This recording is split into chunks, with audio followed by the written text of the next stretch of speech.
यानंतर सौ महानंदाताई हरंगुळे यांना विनंती करतो त्यांनी गुरुवर्यांसमोर आपलं मनोगत व्यक्त करावं। सौ महानंदाताई हरंगुळे।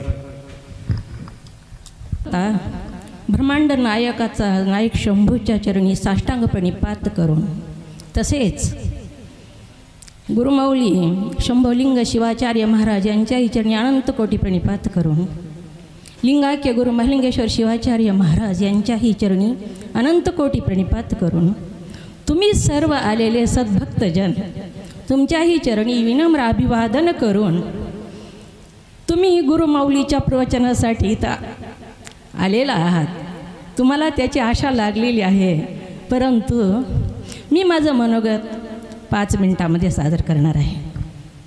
आपण आज ह्या पाटोदा नगरीमध्ये शिवदीक्षा संस्कार उद्या होणार आहेत, त्यासाठी स्वामी परिवार आणि सर्व लिंगायत समाजांनी हा कार्यक्रम ठेवलेला आहे। ह्या कार्यक्रमाची आवश्यकता का वाटली स्वामींना ह्या कार्यक्रमाची आवश्यकता? कारण गुरुमाऊलीच्या आशीर्वादाशिवाय मनुष्य जन्माची सुरुवातच होत नाही बघा। हा जो शारीरिक जन्म झालेला आहे, हे शरीर प्राप्त झालं आपल्याला आईच्या गर्भामधून, ते शरीर संसार घरबार परिवार सांभाळण्याच्या लायकीचं असतं, परंतु गुरुदीक्षा झाल्याशिवाय आपल्याला पूजा करणं, तीर्थयात्रा करणं किंवा साधना करण्याचा अधिकार प्राप्त होत नाही। म्हणून गुरुमाऊलीचं जीवनामध्ये तुमच्या लहान मुलांच्या सगळ्यांच्या जीवनामध्ये आगमन व्हावं, त्यांचा आशीर्वाद प्राप्तच व्हावा, म्हणून ह्या स्वामी परिवारानं किंवा लिंगायत परिवारानं इथल्या सगळ्या लोकांनी ज्यांनी कार्यक्रम ठेवला त्यांच्याही चरणी मी अनंत कोटी प्रणिपात करते। असे कार्यक्रम करावे लागतात, असे कार्यक्रम केल्याशिवाय प्रकाश पडत नाही बघा। म्हणून गुरुमाऊली तुमच्या गावाला आलेले आहेत आणि उद्या दीक्षाचा कार्यक्रम आहे, आणि ह्या कार्यक्रमामधून बऱ्याच लहान मुलांना वृद्धांना सगळ्यांना दीक्षेची प्राप्ती होणार आहे।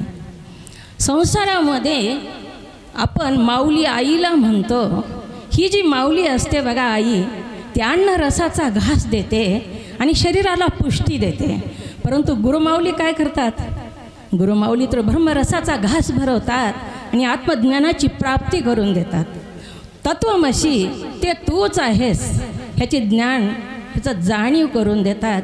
म्हणून ज्यांच्या आयुष्यामध्ये गुरुमाऊलीचं आगमन झालं, दीक्षा प्राप्त करून, त्यांच्या आयुष्यामधलं जसं वसंत ऋतूमध्ये पालवी झाडाची जुनी पालवी गळून जाळते आणि नवीन पानं येतात, तसंच गुरुदीक्षा झाल्यानंतर जुने विचार, फुरसटलेले विचार निघून जातात आणि जीवनामध्ये नवीन अशी पालवी फुटते।